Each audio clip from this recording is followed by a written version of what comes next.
I operate a project or a business, I'm not sure yet, called Edible Acres. So it's edibleacres.org.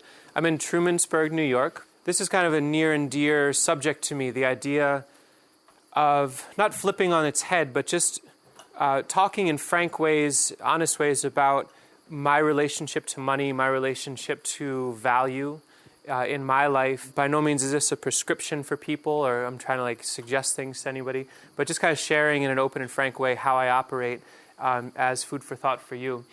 When I use the word poor, I mean poor financially, but when I use the word rich, I mean it in the more like rich as in like a good dessert, right? Not rich as in like pretending to be wealthy monetarily, but actually having some really rich experiences in my life.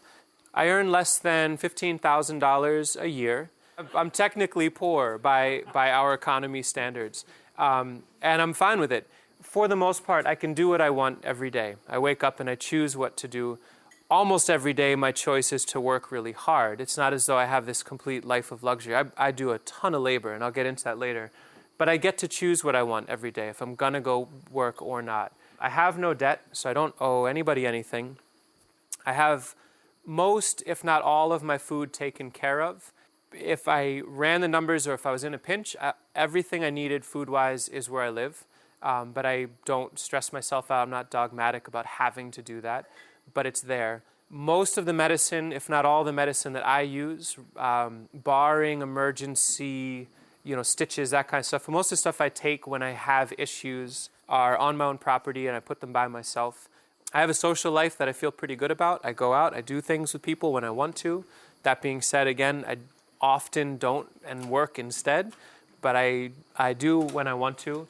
I'm actively growing my farm, my homestead, and my business, and I feel good about the work that I do. And in some ways, I think most importantly, I know that I could earn more. There are ways where I could ramp up the things that I sell or the value that I can get out of relationships with folks financially, but I could also somewhat comfortably earn a fair amount less money and still be in about the same position. So there are some real benefits and some real wonderful aspects to this, and there's some real sacrifices that I have to make in order to be able to say all this on one page, because it's a conceptually big thing to wrap around.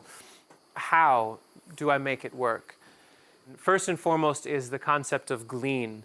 I have some friends, we call ourselves coyote culture, where we basically are there on the fringes waiting for the thing to be wasted. We know when it's about to happen, when somebody's about to throw out a good thing, or when there's a pile of this, or the Cornell students are going to leave and we can go through their dumpsters and all that.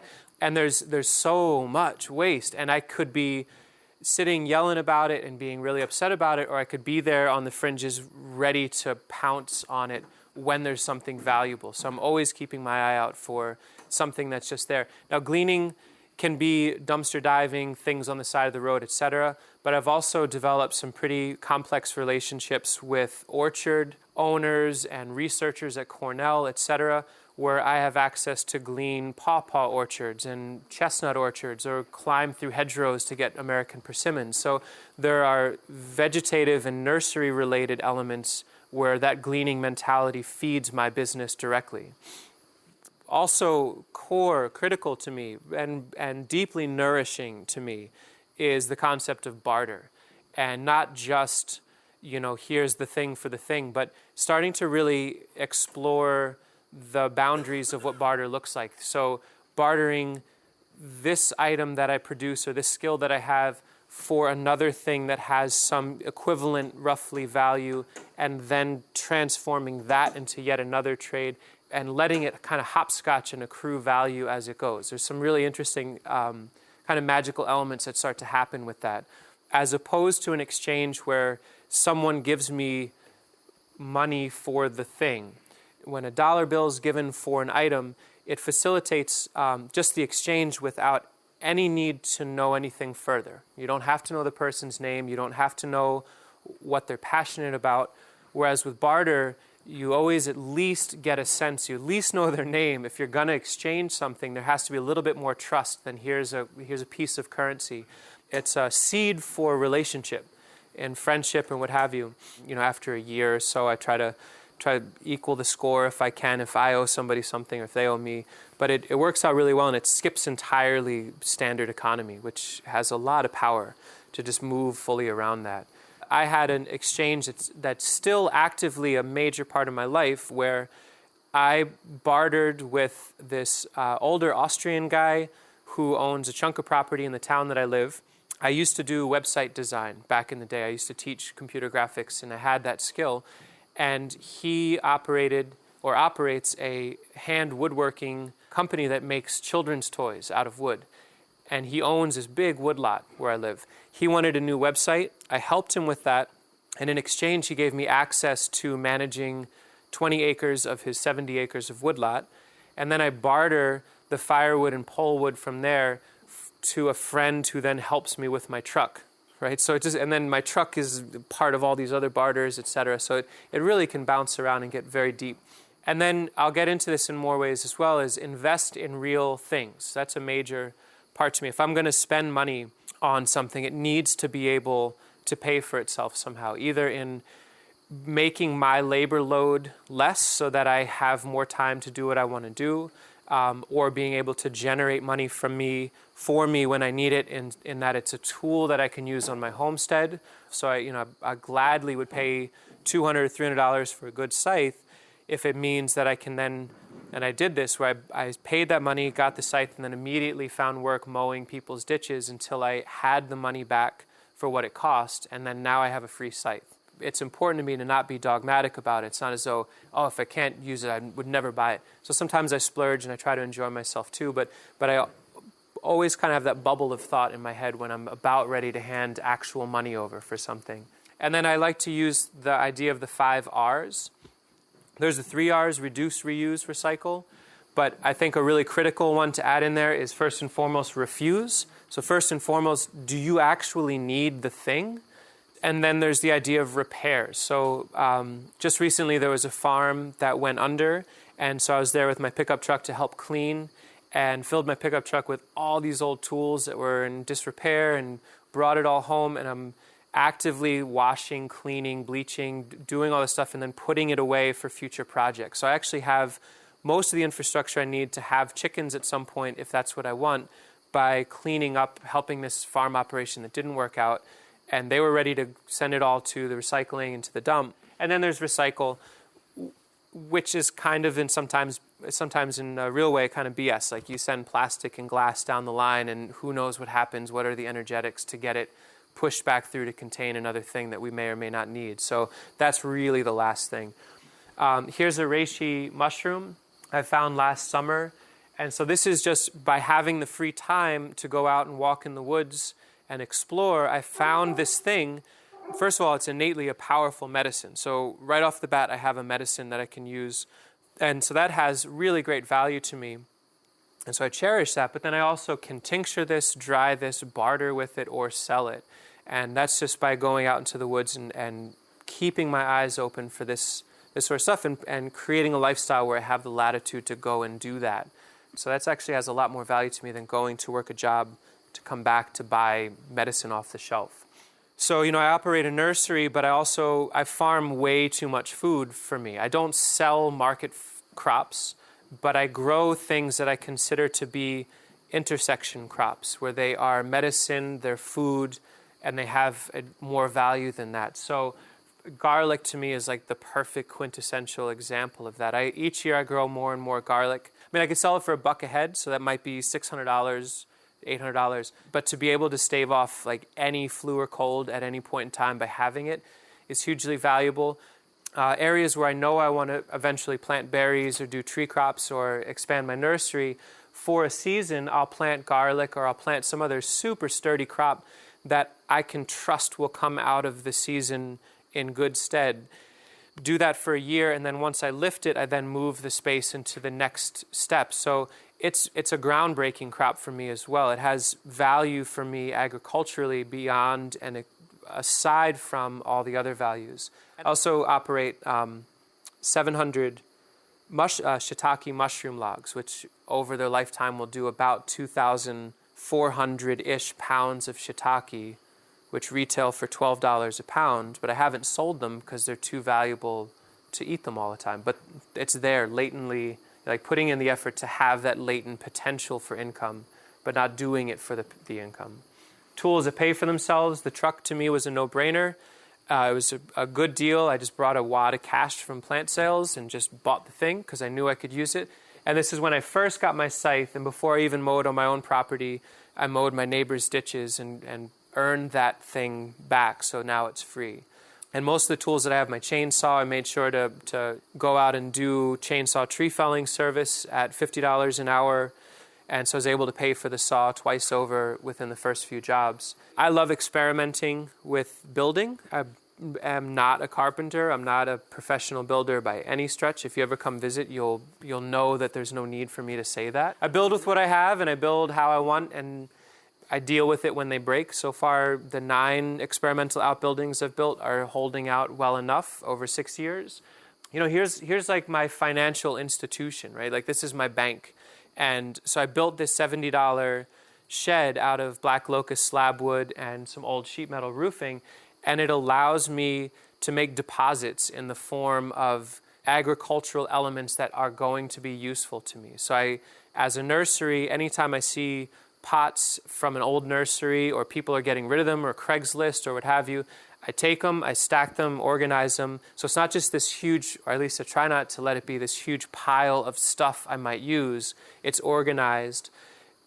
And I make a strict rule for myself that if within a year I haven't used the thing that I thought I could use, I try to get it back out to the curb, put a free thing on Craigslist, and let it flow away from me so that there's room for another thing to flow in that could be used.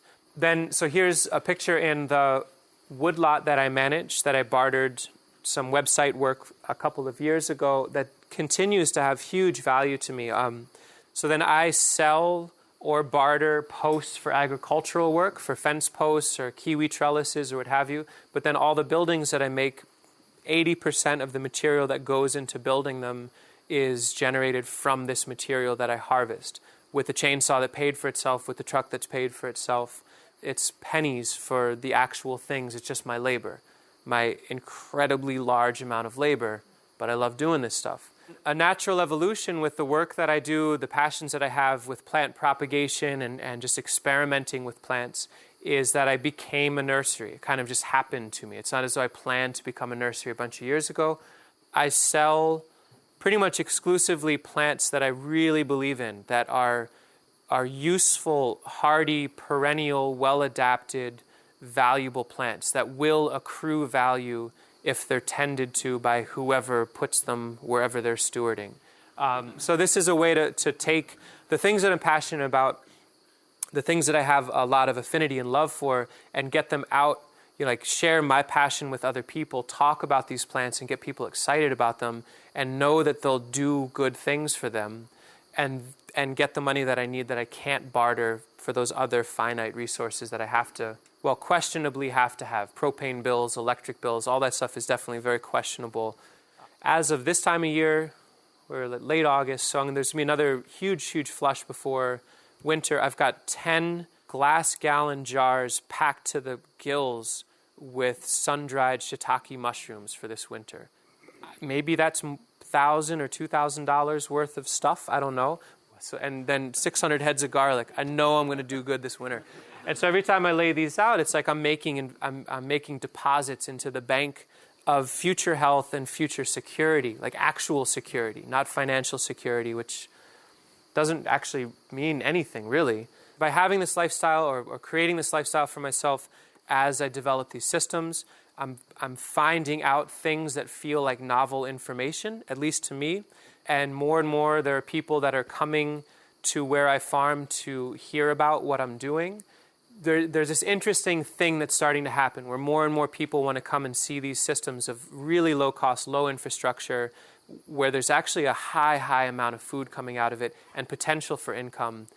Part of what really facilitates the ability for me to do this, these are my folks here, and so I share housing with them at the moment. This fall, it's going to change. I plan on living at my girlfriend's home as we figure out how to build a cabin. And I pay rent to them each month. It's a nominal $150, but that covers my use of propane and electric. I barter the rest in that I provide all of our heat, which has about $2,000 or $3,000 worth of value, and I grow all the food that they could want. It's 6 acres of land, a very modest home in a rural place. It was $170,000. So it's not as though we're talking big money here, but he was able to afford it.